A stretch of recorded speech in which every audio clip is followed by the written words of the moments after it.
Bonjour à tous et à toutes, chers adhérents de BHC. Une petite histoire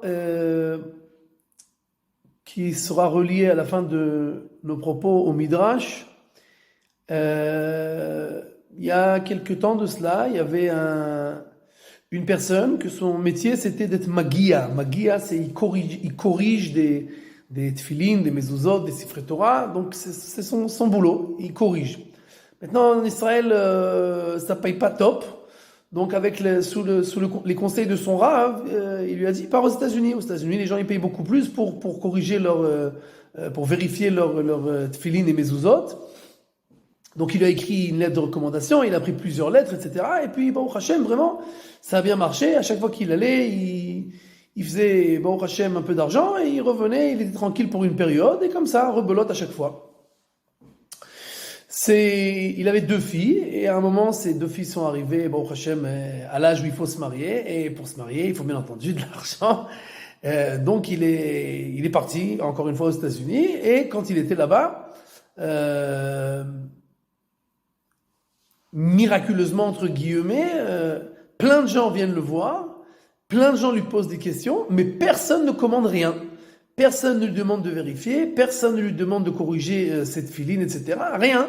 On lui pose des questions, qui c'est ce Rav, qui c'est qui t'a donné cette recommandation, et comment tu fais, etc., etc. Et il est comme ça, il n'arrive pas à comprendre c'est quoi cette histoire-là. Jamais ça lui arrivait une chose pareille. Au milieu de la période où il était aux États-Unis, il s'est rappelé qu'il devait rembourser un gmach.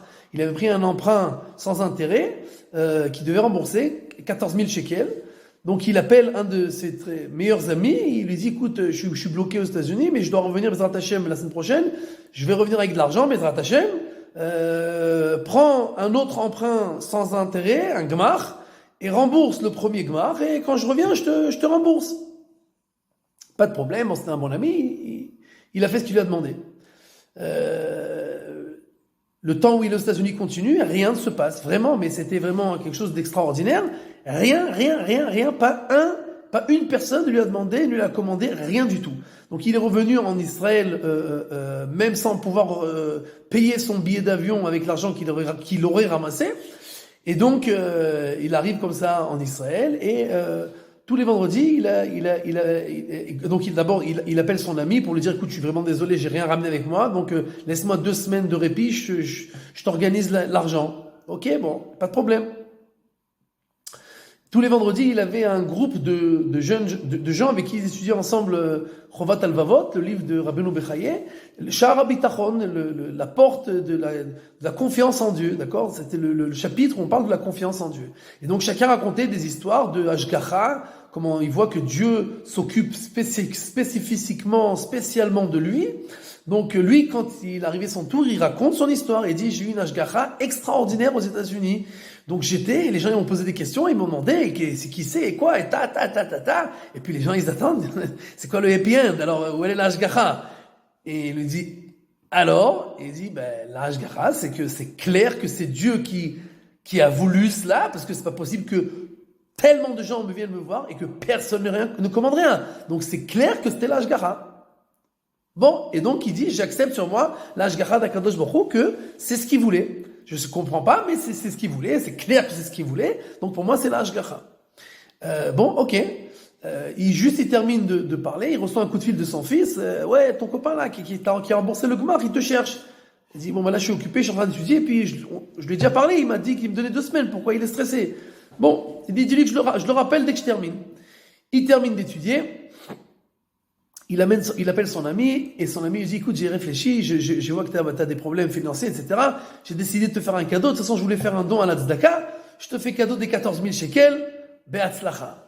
Et en fait, ce qui se passe, c'est que l'argent était déjà prêt en Israël. Il n'avait pas besoin de le recevoir aux États-Unis puisqu'il l'attendait en Israël. La seule chose qui bloquait, c'était de tziduk hadin. C'est quoi? C'était de recevoir sur lui le joug divin et de comprendre que tout ce que fait Dieu, c'est lui qui dirige les choses. C'est nous, on doit faire juste l'effort, mais c'est pas l'effort qu'on fait qui amènera l'argent, mais c'est l'effort lui-même qui amènera l'argent. C'est pas que parce que j'ai fait cet effort dans cette chose-là que je vais recevoir de cette chose-là, mais parce que je dois faire un effort pour recevoir cet argent, l'argent il devra arriver là où il doit arriver de toutes les façons.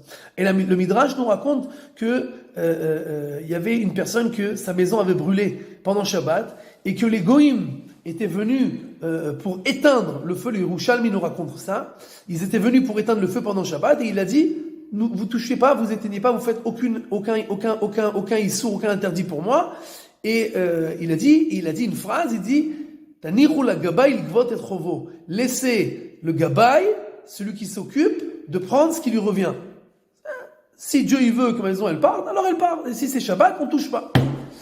Et le Midrash nous dit que après qu'il a reçu sur lui la Hashgacha d'Akadosh Baruch Hu, tout de suite les cieux se sont remplis de nuages, la pluie a commencé à tomber et l'incendie a été éteint. Et comme ça, il a récupéré sa maison. Donc on voit en fait que souvent les problèmes c'est nous qui nous les faisons.